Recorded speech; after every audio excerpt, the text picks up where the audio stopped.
such a time as this. And welcome back to For Such a Time as This, the place where there is no such thing as a silent witness. Want to encourage everyone to go to For Such a Time as This .today. For Such a Time as This .today. Go there so when, not if, Big Brother comes knocking, we can stay in contact with you. You can stay in contact with us. Go to For Such a Time as This .today. Sign up for our email list, and we will always be connected. Well, one of the topics we absolutely refuse to stay silent on is this issue of critical race theory and its evils that continue to pour out. With that said, I want to welcome back in our White Fragility series, Abby. How are you doing, Abby? I'm very good. Thank you, Pastor James. Good afternoon, everyone, to all our listeners. And we're back again, taking a look at the book White Fragility and the ideology that this book is based on, which is critical race theory. I was telling Pastor James before we started that it's really difficult because there is so much wrong with critical race theory. It's really difficult to condense it. And it's a lot like trying to put a puzzle together. It's really hard to put a puzzle together if you don't have the box top where you can see the picture. And so we see the individual pieces, but not the way they all fit together. And it's the same with this topic, with critical race theory. We hear things like, America is a deeply racist country. All whites are racist. Individualism, meritocracy, objectivity, logic, and reason are white values. We need diversity training and equity training at every level, and then we hear all this stuff about LGBT rights. But before we go any further, just want to remind people that Abby is the Barbie. She is the white oppressor that Miss D'Angelo speaks of. With that said, go ahead, Abby, continue. So I think it's just really hard unless you really look into it. And I'm telling you, I've been looking into this for a while, and I grasped a lot of it, but really the pieces of the puzzle came together relatively recently. And part of that is because the way they write, they use 50 words to say what they could say with 10. And I think that is strategic. It very much is strategic, because whenever you're not honest, whenever you want to confuse, you use big words, many of them, to confuse, and you make that which is simple complex. Yeah, exactly. So I don't blame people for thinking. I think there are two reactions to this stuff. When anyone with any common sense hears the things they say, you either think, well, the first one maybe isn't the person with common sense. A lot of people would think, I'm too stupid to understand this, because it's written in academic language, and it's, like I said, they use 50 words when they could use 10, and it's just, they're not trying to be clear. And the second one is that you just kind of go, these people are completely insane. And that's actually not true either. It's just that you have to understand what the puzzle looks like that is being put together. So last week we had a look at the top of the puzzle box, and the picture on it is Marxism. Marxism is actually the glue that holds all these things together, the social justice movement. Social justice is the tool that Marxists are using to dismantle Western civilization. And that sounds like a really, what? How can you say? No, that's exactly the plan. So today we're going to talk about one of the cornerstones of critical race theory and social justice. And that is equity. You hear it everywhere, especially in combination with diversity and equity training. We've got it now in all kinds of corporations. It's in the government, and now that President Biden is in office, it's in the schools, which is just really heartbreaking. We were talking about you might make a video on it. We've got to make a video on this young lady in, I believe it was the St. Louis area, who was criticized for racist remarks. They found out, it was on the Glenn Beck show, with Megyn Kelly, and they knew it was a lie. And yet, because of the climate, they're destroying this girl on what everybody in the classroom knew was a lie. Not only that, I'm starting to hear horror stories out of corporate America.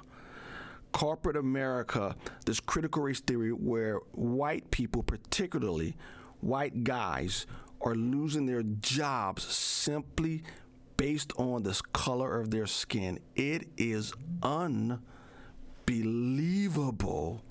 how bad it is getting. Yeah, it's racism under the guise of anti-racism and justice. Okay, we want to go back to actually slide number 2 there, Pastor James. Oh. Right here with the scales. So we're going to talk about equity today. And so the first thing you need to know about equity is what it means. Equity means equal outcomes. Okay, if you remember that, you will understand a lot. You can move now to the slide number 3. And so Robin DiAngelo, the author of White Fragility, says this: if we can truly believe that all humans are equal, then disparity in condition can only be the result of systemic discrimination. What? I mean, that statement on its face is absurd, right? I don't know what people are thinking when they read this book and read something like that, but let's just take a look at the first part. If we can truly believe that all humans are equal. Okay, ironically, the idea that all human beings are equal is a Christian value.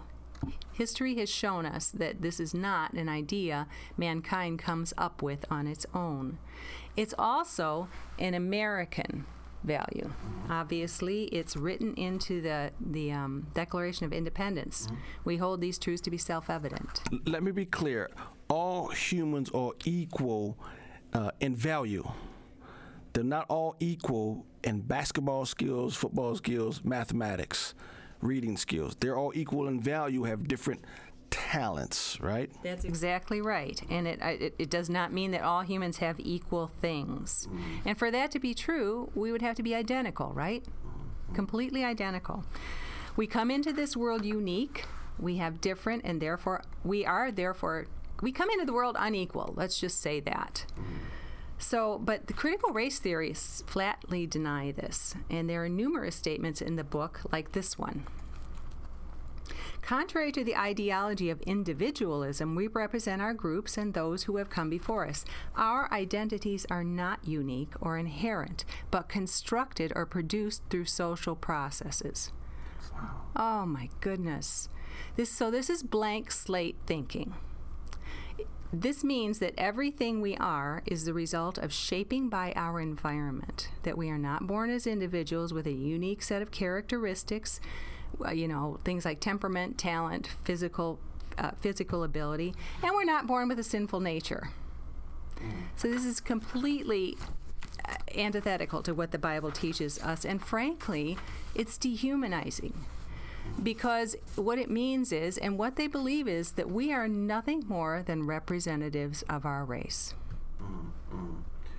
What does that sound like to you? Who wants to distort humanity? Who wants to distort the human being, the human race? There's one human race. Who hates the human race enough to come up with this garbage? It's contrary to the ideology of individualism. We represent our groups and those who have come before us. Our identities are not unique or inherent, or but constructed or produced through social processes. You know what, Abby? Who makes the deaf, dumb, the blind, and the hearing not see? Who gives talents, right? Exactly. Processes? No. It's the devil, I think, who hates humanity enough to do this. I mean, when you're reading this, this is the devil speaking. Exactly. I hadn't actually thought of that, but now that you're exactly right. Just always distorting the truth. and in a way that really just destroys our very humanity. So let's look at the second part of this statement. Disparity in condition can only be the result of systemic discrimination. So we see this idea, if you want to switch it to the next slide, Pastor James, we also see this idea in numerous places in the book, White Fragility. Look at this quote here. Many whites see racism as a thing of the past, and of course we are well served not to acknowledge it in the present. Yet racial disparity between whites and people of color continues to exist in every institution across society. So here she is equating racial disparity with racism. And this argument, if you can call it that, is that the existence of racial disparities is proof of systemic racism. That disparities would not exist if the system were not racist. Now, do not look for them, Pastor James, to support this statement with evidence or connect any dots in any way. They do not. Again, we are just supposed to shut up and say amen, and if you dare question such a thing, you are not only racist, you are fragile. Let me ask you a question. So they're saying that white people are inherently racist.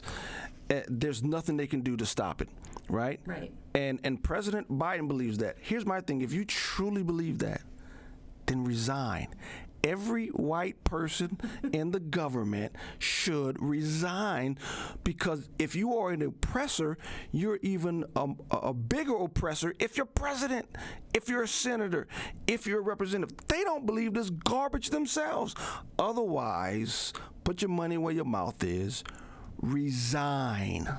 Yeah, give your position to a person of color. Man.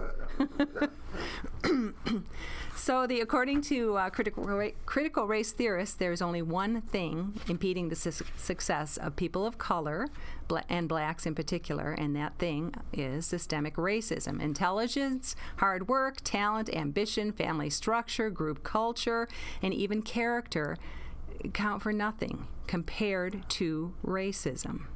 Unbelievable. By the way, 76% of blacks are members of the middle or upper class. So I'm not sure how they were able to overcome such racism and such odds stacked against them, Pastor James. But here, it gets even worse. So let's take a look at this in practice. If you want to understand how far that they are willing to take this, and it's going to go even farther than this, but consider something called disparate impact legal theory.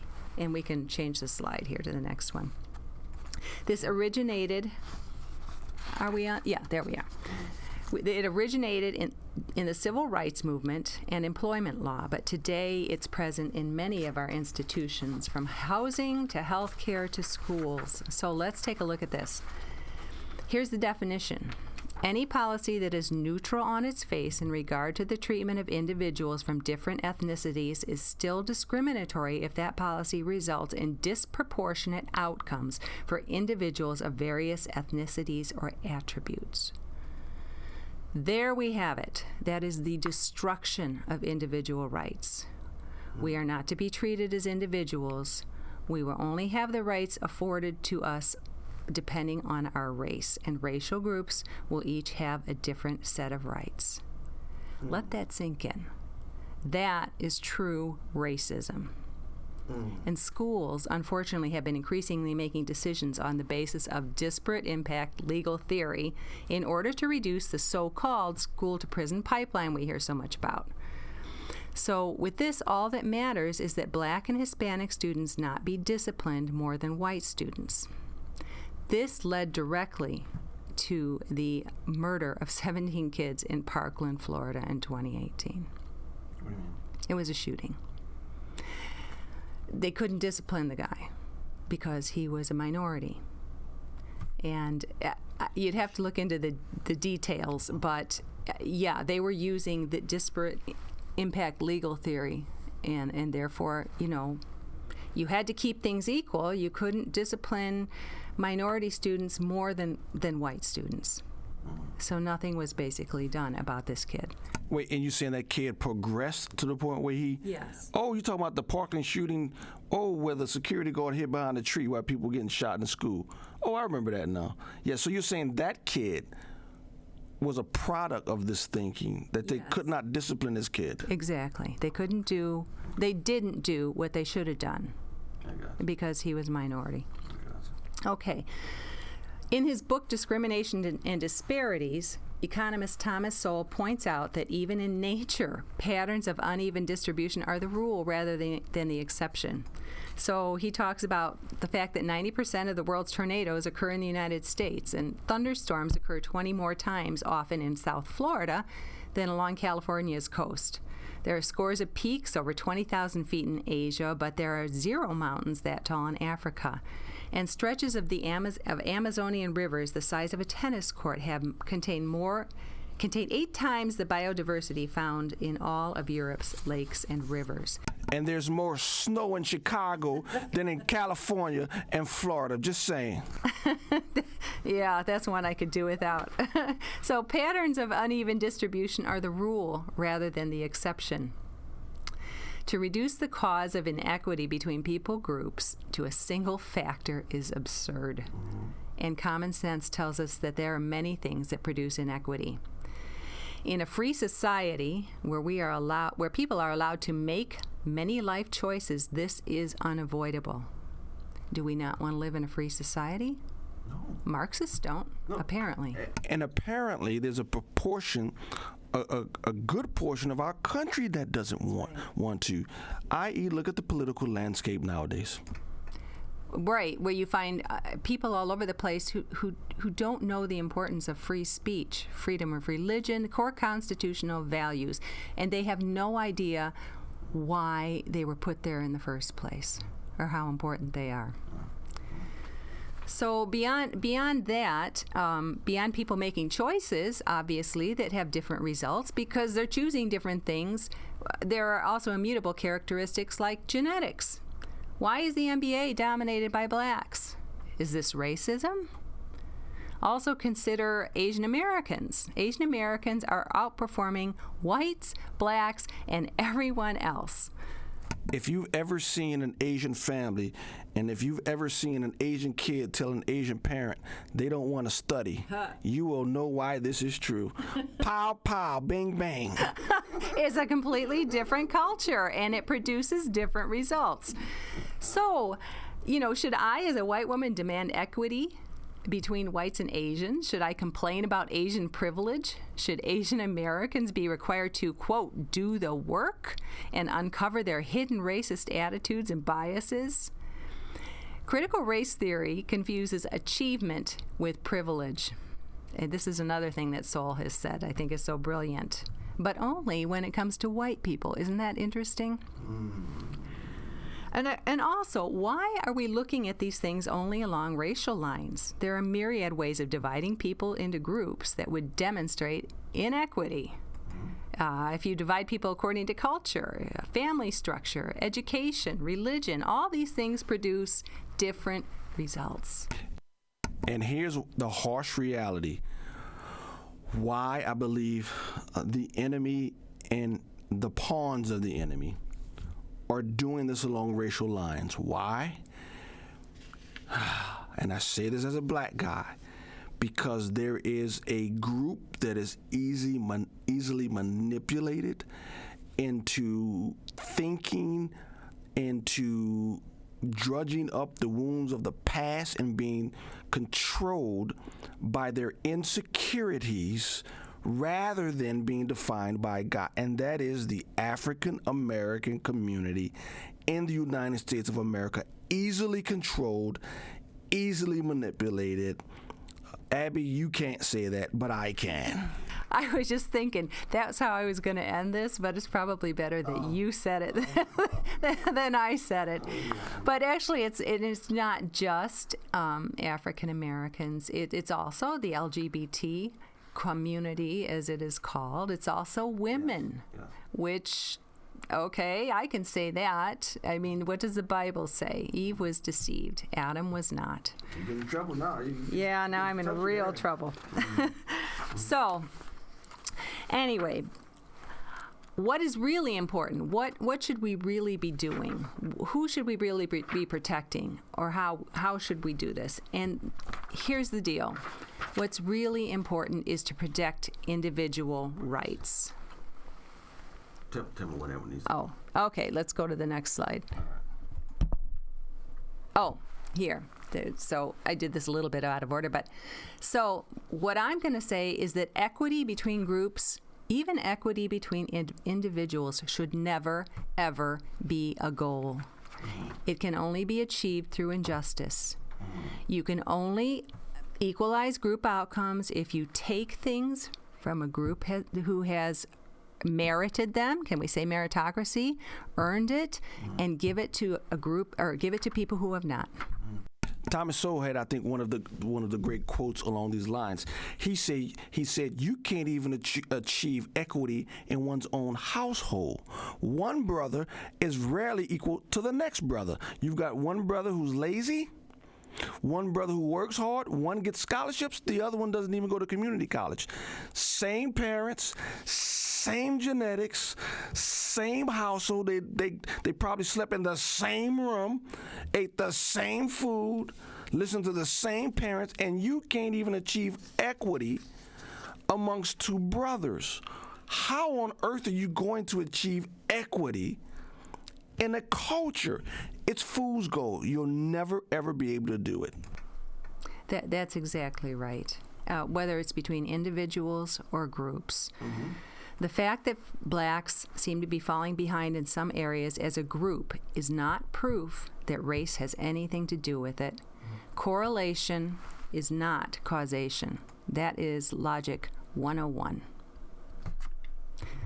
Okay, so the Black Civil Rights Movement was a success. Blacks won the right to be treated equally under the law, and this is true justice. That is what really matters.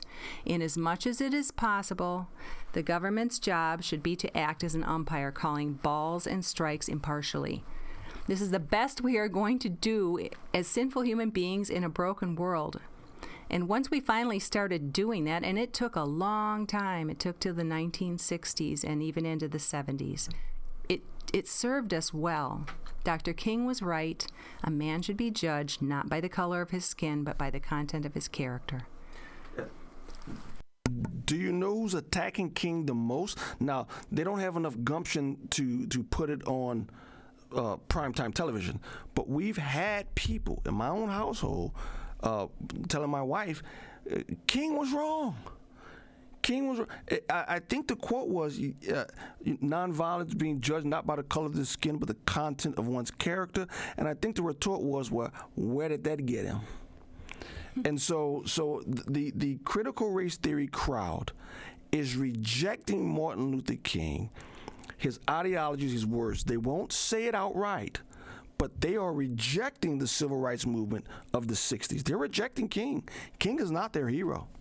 No, because King believed in equality for the individual, which is completely antithetical to critical race theory.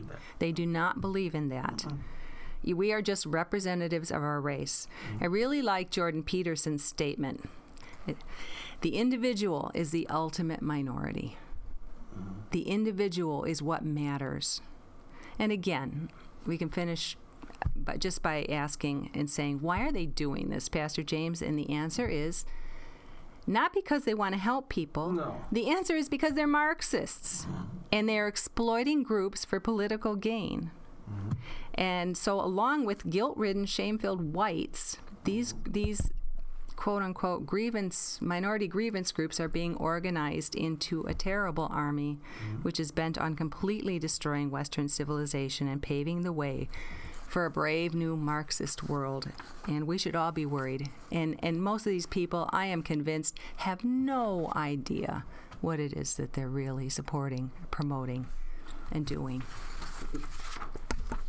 Let's be honest.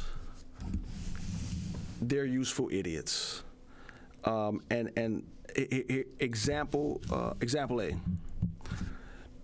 Abby, what was the prominent front and center organization last summer as the cities were burning, as police stations were being targeted, as politicians were even leaving the White House after the Republican Republican convention that was done at the White House, what was the most dominant, front and center organization of the summit? Remember?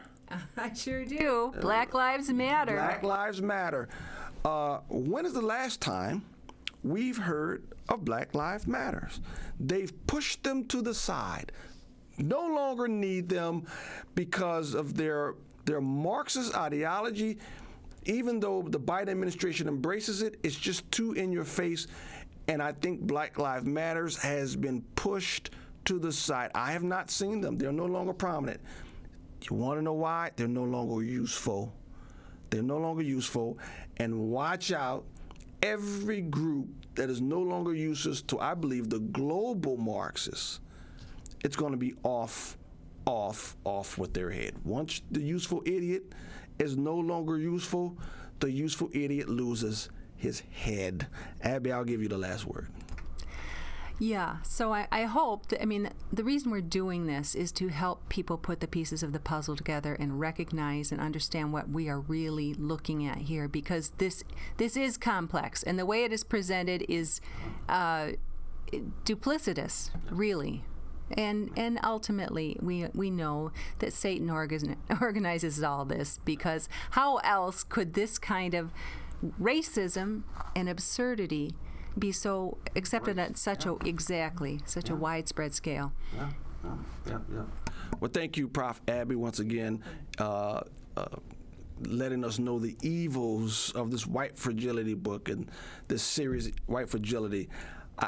It's amazing. To all of this we say, come quickly, Lord Jesus.